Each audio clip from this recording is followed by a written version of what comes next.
Your boy Robo Kerry is back with a new skin this time for those keeping score.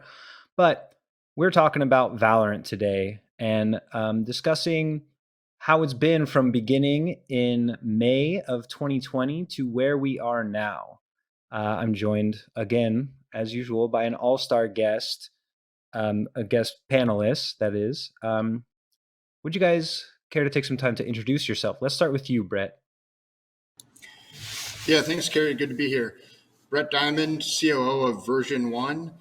We're a North American esports org based in Minnesota. We have Valorant, obviously the topic of today. We have a men's Valorant team under Version 1 and a women's Valorant team under Version X. We also have a Rocket League team and Minnesota Rocker in Call of Duty League. I'll give my 30-second quick background. In most of my experience prior to starting up this org 2 years ago came from traditional sports. I was with the NFL, National Football League in the U.S. For most of my career, 11 years in their events department. Before I came to Minnesota, I worked for the Minnesota Vikings for 3 years in their partnerships group. Before the Wilf family, who owns the Vikings and our org, asked me to switch roles and start this up. Thanks so much, Brett. John, how about yourself?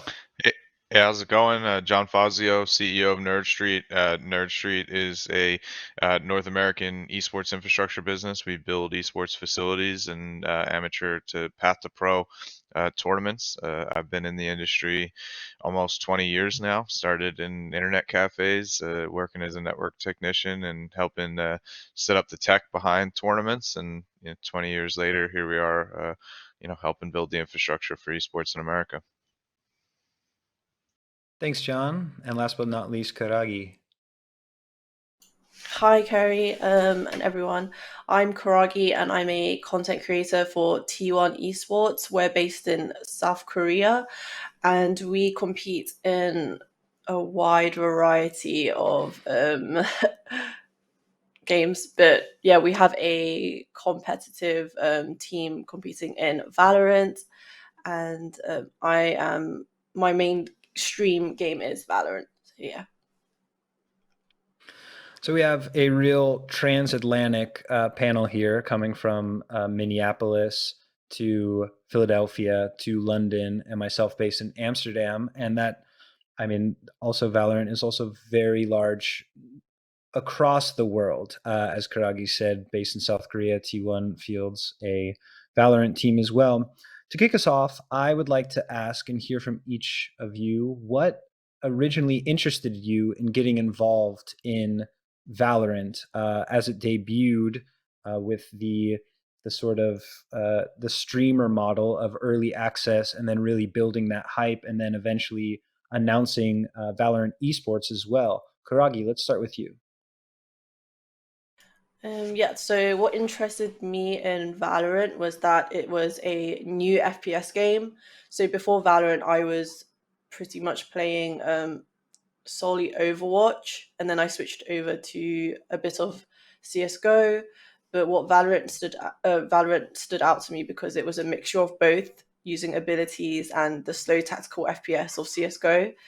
And what really made me stay for Valorant was that I really liked what Riot was doing with the content creators. So giving early access to new agents, maps, new skin bundles.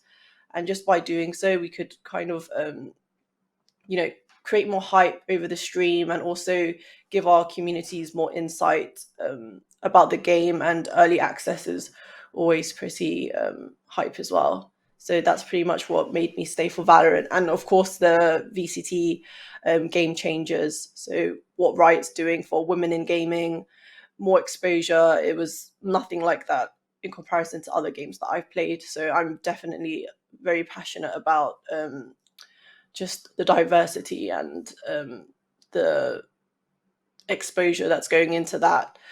So yeah, that's what drew me to Valorant initially. And John, as an esports infrastructure and tournament organizer and sort of overall facilitator of esports in North America, what attracted Nerd Street to becoming the sort of go-to operator of Valorant esports in North America? Yeah, so I mean, before the game came out, there was a lot of, hype. People were talking about CS:GO devs that were involved, and some of the OGs that, had put together the initial, CS ecosystem were involved, and that hype got us interested in looking over at it. But for us, CS was such a good system in terms of keeping everything open and allowing so many participants, and the idea that a company like Riot would create that same type of ecosystem, but with a lot more of an actual focus from the publisher itself, where Valve is much more hands off.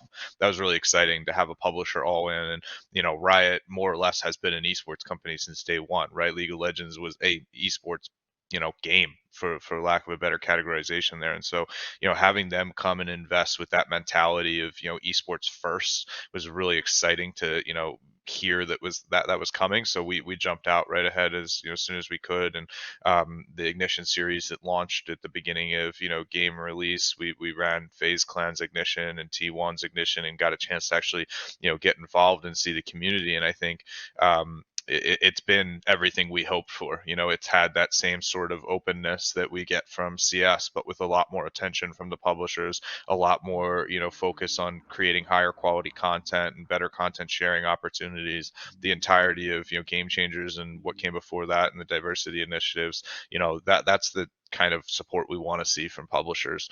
And it's been really promising. And, now it's our largest game on the platform. Yeah, and Brett, before version 1 became known as version 1, it was Wise Ventures, correct? And you had the likes of Gary V hyping you guys up with the Minnesota Rocker. And then as you guys slowly entered into Rocket League, and then eventually decided to sign yourself a Valorant roster and rebrand to version 1, what sort of helped you guys make that first step to move into Valorant, and what was the ideas behind that? Yeah, so as it relates to Valorant specifically, it's a lot of the same themes that Karagii and John touched on, right? I mean, it starts with the faith in Riot as a publisher and their focus on esports, and their, obviously stating the obvious, but their historical success with League of Legends. For us, as you said, we started in the summer of 2019 with just Rocker. Our plan was always to rebrand the parent company, which at the time was known as Wise Ventures Esports, into something else. We wanted to do that once we were in 1 or 2 additional titles. So we started looking at Valorant really from day one in some form, in terms of monitoring the scene, seeing which orgs were coming in, what the cost would be to pick up rosters, what the broadcast was like. We took our time, right? We spent several months about a year ago in late 2020, having conversations with different potential rosters, looking at what the different permutations were, talking to Riot, trying to figure out what the scene was going to look like in 2021.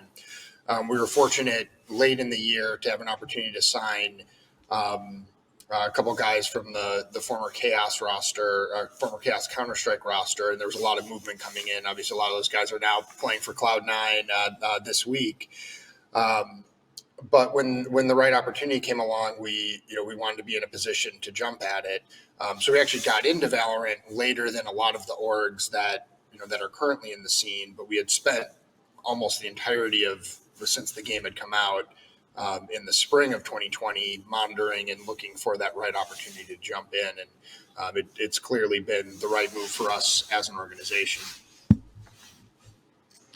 And Karagii, you were talking before, as we were sort of getting to know each other before the call, about how you really started streaming during the pandemic because of becoming sort of made redundant from your former corporate job. And when Valorant was sort of debuted, it seemed like the perfect title for you, as you mentioned.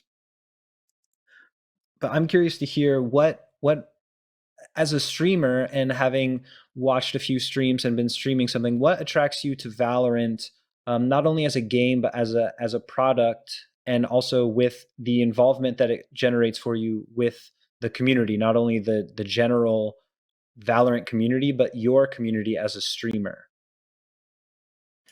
Yeah, so with Valorant, besides from Valorant, so I started streaming last year, August, just part-time, so after my 9 to 5 corporate job, and then I got made redundant around October, and then that's when I got my partner after October. So early November, became partnered.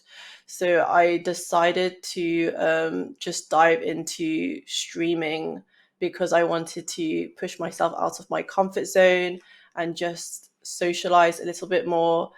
And I was just able to challenge myself, I guess, during the pandemic, since streaming isn't something that I would have thought to be full time in ever. And with Valorant, I was always into FPS gaming, so it was pretty much the most ideal game for me to start off with, and it just had been released, so everyone was new to it. But with my community in particular, we're just very transparent and touch on a lot of subjects such as mental health and talking about different cultures and growing up, in a Western society and being Asian, breaking, traditional barriers, making gaming a full-time job. It's, usually gaming is quite stigmatized in Asian culture. So just being very open about that towards my community, and also just being a voice for young women who are playing, a very much male-dominated video game, and trying to encourage women to speak up more against misogyny and sexism, just trying to be a positive force, really. And I know that I have a young, impressionable audience, so I try my best to encourage people, not even just the women in gaming, but also gentlemen to, stand up for it, speak up for it, and not be a bystander. So I think that's what really pushed me to stream more as well, because I started noticing and getting a lot of messages from young girls and people just feeling a lot better and getting encouragement from me being a bit outspoken on my stream per se, against such behavior. But yeah, that's my take on how I started streaming and Valorant as well, and FPS. Thanks, Karagii. Brett, so coming from Call of Duty League, which has a very different sort of franchise structure, and then moving into Rocket League, so we have Activision Blizzard and now a different developer, Psyonix, and now going to Riot. What attracted version 1 as to enter Valorant, and also sort of coming late, not necessarily late in the game, but later than a lot of people that made that jump initially, and a lot of, as you sort of said, like, CSGO, hopping in right away, or immediately sort of deciding to bail from CSGO and move right to Valorant. What was your thought process in sort of analyzing Valorant a little bit and then deciding this is where we're going? Yeah, it's a good question. So to build on some of my earlier points, some of it honestly was financial and a business decision, right? There were a lot of orgs throwing what we perceived to be some pretty crazy money around in the early days to sign rosters for a title that was either still in beta or in the very early days, right? And that's one of the nice things when you're in an open system is you can kind of pick your point to get in, right? And there's different levels to it, right? There's like Call of Duty League, like your franchise, 12 specific teams. Rocket League, you can sign a team tomorrow, rebrand them, and play as that team. Play under that banner next weekend, right? I'm sure we all think Valorant has a bright future, whatever path Riot chooses to take down that road. But for us, it really was making sure that we made the right business and financial decision, and found an opportunity to enter at the right, with the right roster, with the right financial commitment. And we really felt like we found that sweet spot of all those things coming together. Really almost, I think it was really about a year ago that the conversations really started to heat up. And, right around like that week between Christmas and New Year's was when we were literally negotiating the contracts with the first roster that we signed. And I think every step along the way, we just became more and more convinced that I don't think there was ever a question that Valorant would be successful as an esport. It was just a question of whether it was the right move for version 1, or at the time we weren't version 1 yet, but the right move for our org to get in for this 2021 season. And John, I mean, as Nerd Street's been so involved in North American esports for so long and has been expanding rapidly with not only local hosts, but developing the block in Philadelphia and and a lot of other initiatives that we've heard about. What was the attraction to decide to, I mean, not just say, okay, yeah, we're also going to do Valorant, but really invest and really go for hosting, all 3 rounds of the VCT in North America. And also you guys got the bid for the Ignition series, working with FaZe and T1. Were there any initial conversations that you could talk about in terms of deciding that Valorant's going to become part of our wheelhouse as soon as we possibly can? Yeah, so when the game, first launched and there was some hype around it, there was definitely a debate, internal, because we always have to, be wary of games that come and go, right? Especially in the battle royale space, we've seen a million come and go already, and we don't want to overinvest in something that's not sustainable. But this was one that we wanted to take a bet on, and it was really because of Riot. To put it simply, it was the trust in Riot as a publisher, what we've seen them do with League, what we knew they wanted to do here. We had been speaking with some of the people inside Riot at the time to hear their vision, and it was something that we just were really confident was going to scale. And so, with that trust in Riot and the confidence in the market that was developing, we said, this is a product we can invest in. And, we've come in to support the VCT and Ignition series at the top level, but, our Nerd Street championships have really, taken a filler space underneath the VCT for all the rest of the teams, that aren't going to necessarily make masters or champions, and, give that amateur path to pro a really great pipeline.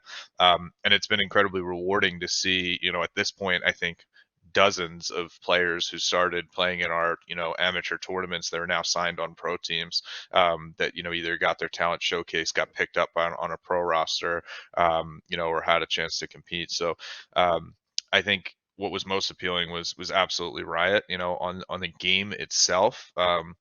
Again, somebody who's personally played CS for 20 years and somebody who, has seen CS really, develop what it means to be an esport, and what it looks like in North America. The game mechanics were really attractive, right? You had, gun mechanics that we could relate to that worked and, felt similar to what we've spent our whole lives training for. And then this introduction of all these new abilities that really allowed us to, take that strategy up to the next level. It offers new, content opportunities. It offers new strategic breakdowns and things like that. Kind of just this whole new, really aspect to the game that allows us to develop more exciting content. So, you combine the fact that it was a game that had familiar mechanics at the core, but expanded with new, kind of abilities and features, and then the trust we had in Riot, and it was really a no-brainer for us to, overinvest in what we've built now. Kerry, if I could add on a point that John made there, for us as an org, and I think it's probably true of most competitive esports organizations, when we think about entering a new title, in a lot of ways, you're placing bets every step along the way, right? And for us as a very young org, this was only our 3rd competitive title. It was really important that we made the right decision. But like you're placing a bet on the title, on the game publisher. Is it going to grow? To John's point, does it have staying power? Are you going to sign a good roster? Will they have competitive success? Will that take you in the direction you're trying to grow your brand and your presence? For us, we were incredibly fortunate to qualify for Masters 2 in Iceland, the first LAN event for Valorant. And we saw huge ROI on that initial move by the fact that we were in Iceland, one of 2 NA teams in Iceland. We're part of the first NA EU match when we upset Liquid. So those were huge moments for us as an organization. Obviously, like that comes from the dedication and the hard work that the players and coaches put in. But we don't have that opportunity if we don't place that initial bet to get into the Valorant scene, not knowing if we're going to be a top 5 team or be able to qualify for those major events. That's incredibly hard to do. But in this case, the bet paid off, and we saw a great return on it. And I wanted to add one thing as well. I think, and this goes off of what Karagii was saying about some of the type of behavior we see in online gaming, and from misogyny to racism and all the worst behavior we see. It was one of our biggest concerns because the game launched during COVID, and it was all remote. For us, we're an in-person company. We're a LAN company. We play on LAN. That's what we've been known for, is our LANs, and really recreating those awesome experiences that reach more people in person. And the big thing that we get from that is you're looking face to face at the person you're playing with. You don't see that type of, behavior when there's a name and there's a face to the person, and that type of legitimacy is how we fight those types of behaviors. We bring people in person, we let them experience each other, get exposed to a diverse set of people from different backgrounds and have real in-person communication. So when COVID was, keeping us all at home locked down and the game launched, our biggest concern was how do we moderate, an online community here, because we were, in-person experts. And, I think in 2019 we ran 4 online events. In 2020 we ran 350 online events, and that was a massive ramp up for us that we did, obviously being opportunistic with the lockdowns. And so that concern about how do we control the behavior was mitigated in big part by Riot, by having Riot's hands in the game, not only moderating and regulating when issues did arise, which they did, and Riot handled swiftly, and appropriately, I feel, but also this investment in these diversity initiatives and driving things like women in gaming. I don't think that we've ever actually seen publisher support of initiatives like that before, and so that was a big help in terms of mitigating that risk. And now, as we come out of the pandemic, we can bring people back in person. We can have more of that face-to-face socialization. I think it's a really solid foundation to build on that Riot's put in place. Yeah, and I also think it's really interesting how Riot has sort of built diversity into like not only Valorant's universe by offering a wide range of ethnically and gender diverse champions, and really rolling that out, and not, I mean, of course you run a little bit of risk of stereotypes there, but really letting the community rally around, okay, I really like this champion either because of XYZ. It doesn't really matter so much. It can be who a player or a fan really identifies with in terms of play style and stuff. But also, I think it goes a long way to having that built in from day one, of having such a diverse representation, not only in the game, but then also elaborating on that with the esports and with the game changers. Karagii, you mentioned that you're a partner with for watch parties with the game changers, but that you also really pay attention. Your community really pays attention to the other Valorant esports. Can you talk a little bit about the process of getting involved with the Valorant Game Changers, and also how your community is involved with the watch parties as well? Yeah. So how the watch parties work is Riot is quite selective with who they give permissions to, but for the most part, you can either apply directly through a web form that Riot links out, and then they would get back to you whether you have permissions. And for the VCT Game Changers, it was selective. So they would reach out to certain content creators to do the watch parties. And how it works is we pretty much just watch from the main channel Valorant, and stream it directly to our communities with our webcam, of course, and the necessary sponsors that Riot want us to have there. So Red Bull, Secret Lab, and I suppose that this was I never really on Twitch. I never really saw any other publisher allow this kind of like co-creation, where you can have this kind of shared experience with your viewers to watch a live competitive gameplay. It was usually you just watch directly from their main channel, but in doing so, it really fostered I don't know, just more hype around the competitive scene, I'd say. And also, you get to talk to your community and they get to talk to you more about your views on different players and different comps that are being played in competitive gameplay. Just, I think it was just involving the content creators more with Riot that made it more special. So with VCT Game Changers especially, they've been choosing different content creators from different regions to watch the gameplay, and that's just to bring in more exposure for the women's scene. But yeah. Ben, And and John, I'd add. oh, go ahead. I was just going to add on that, I think the watch parties have been in a great amplifier. I think before Valorant, watch parties were almost like a dirty word, because it was done like without permission. And, I just want to get up and stream. And I think Riot stepped in and gave us real structure and said, like, hey, we're going to make sure advertising deliverables still get hit, even though, Shroud's going to replay this. He's going to make sure that our logos aren't covered, and he's not going to run a conflicting advertising sponsor with one of the people that paid for ours. And that kind of structure, allowed for an amplification that we just haven't seen, in other games. And I give a lot of credit, to the Shrouds and the Myths of the world that really gave a lot of, eyeballs, I think, to Valorant that, frankly might not have watched. You look at a Shroud who's got a majorly FPS crowd. I'd say probably majority CS for a time period there. He got really into the BRs, and it redirected a lot of those eyeballs to Valorant. And I think, that's good for the scene, but it has to be done the way that Riot did it, with structure that makes the business deliverables, stand up.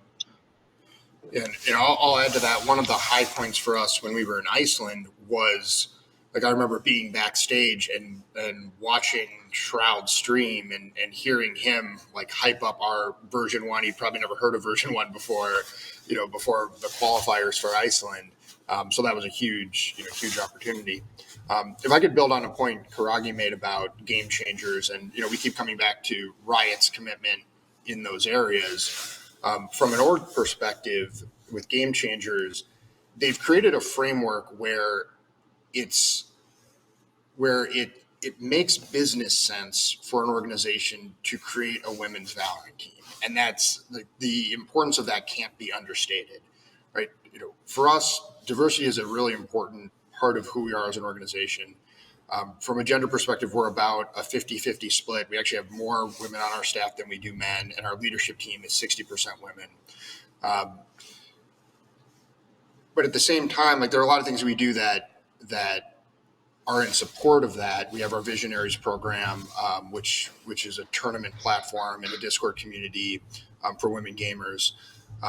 When we were looking at starting up Version X, our women's Valorant team that participates in Game Changers, the more we looked at it, the more we realized it wasn't just a good initiative from an org perspective or from a diversity perspective. It actually made a lot of business sense, and the way Riot was building that structure is something that no other publisher has done. We'd love to see other publishers do that, because it gives orgs a good pathway to support the scene, and that, like I said, that can't be understated in how important that is to growing the scene over time. Yeah, I want to ask a follow-up question on that, Brett. What was the experience of getting a Game Changers roster different, or what was different about getting a Game Changers roster versus getting your first roster? Was the sourcing different, or finding talent, or yeah, I'm really interested to hear how that process is.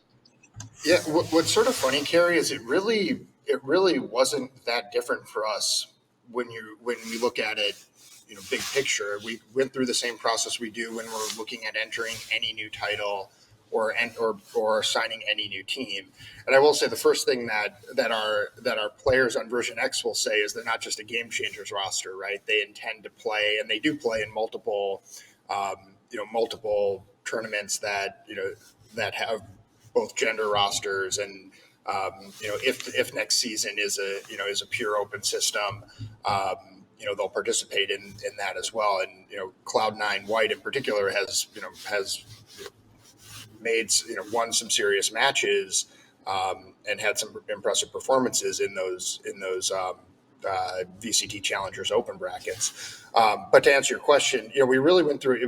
Was very similar to what we've done when we've entered other titles or signed other teams. Right, we spent several months watching the Game Changers events, monitoring which teams were, who were the best unsigned teams, what was the financial commitment involved.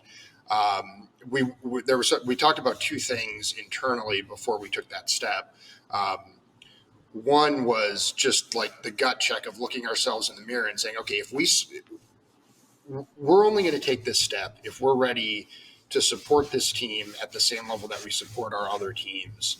And if we're going to have the same, like, we're an organization, like, we're all in on anything we do. And we're incredibly passionate about the content we're creating and our teams and everything around it.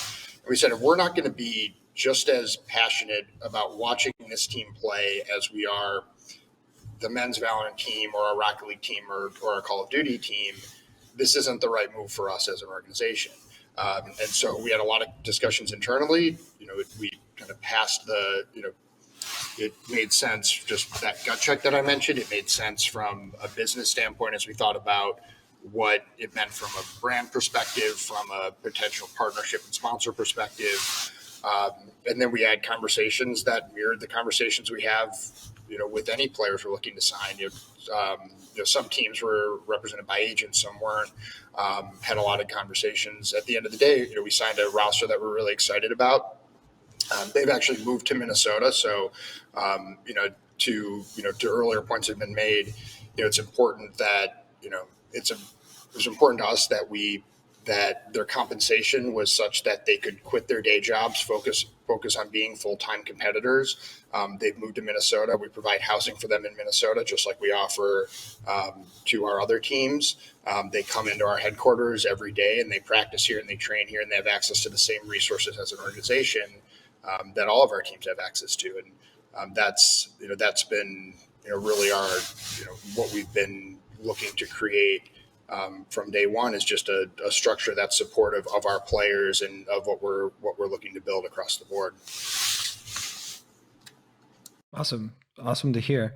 John, as you were mentioning before about the structure that Riot put in place, not only with having this is how we're going to do things and this is how we're going to step in, and you were mentioning also about the Nerd Street tournaments that you guys run on a grassroots level, and how Riot also has laid out that process as well of in terms of who's being involved, price pools or whatever, how hands off the wheel Riot's going to be on developing the esports. And I know that Nerd Street is really deeply involved with the grassroots and the path to pro aspect. So I'm curious if you could talk a little bit about what the future of that could look like for Nerd Street now that we're wrapping up sort of 2021 pro season.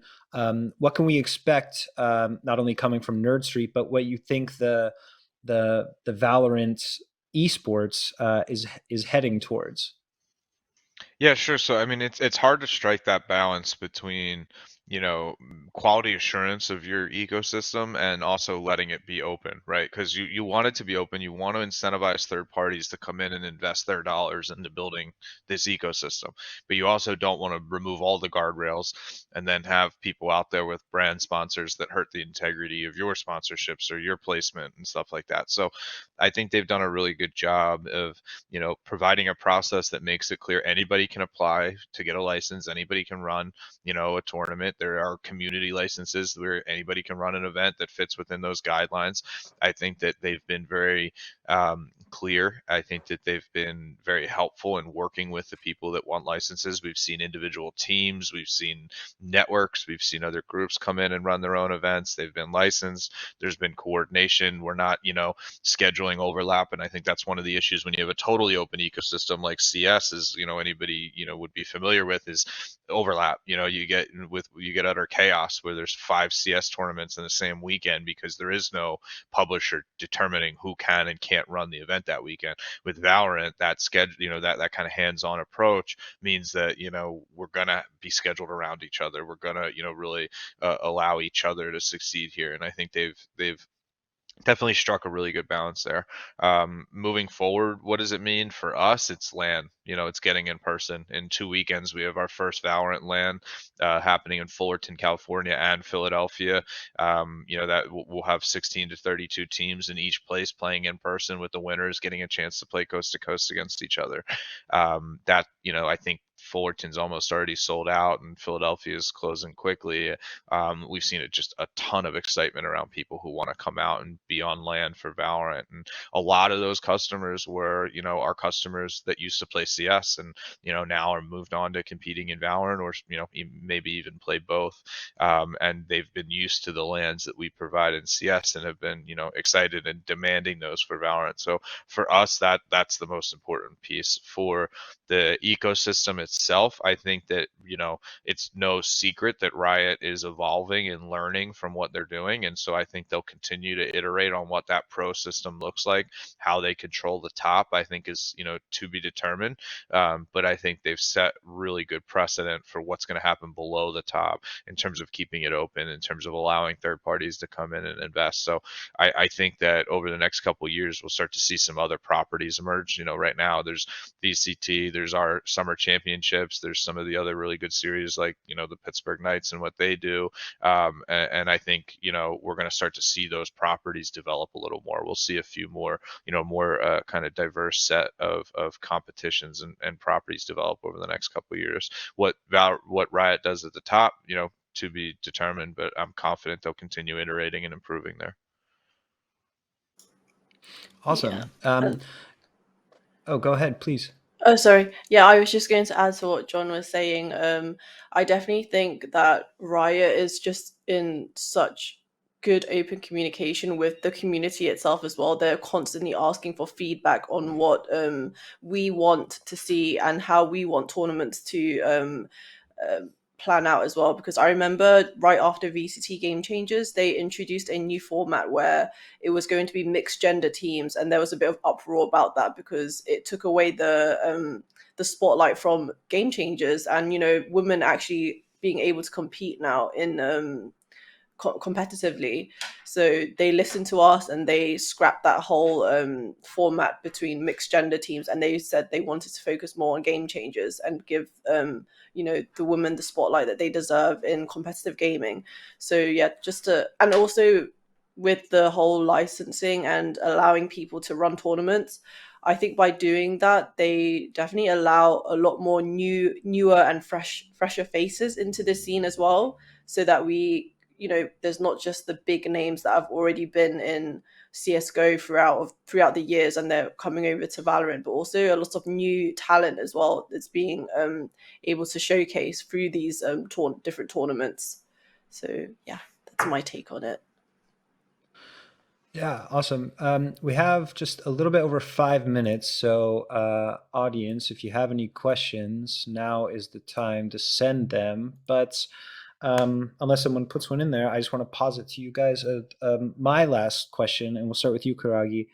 What do you hope to see from Valorant in the future? And you were just saying that they really listen to the community, and they are seemingly very, very good at taking feedback and applying it. But from you and your community's perspective, what would you like to see in the next year to 5 years that Valorant and Valorant Esports bring into their wheelhouse?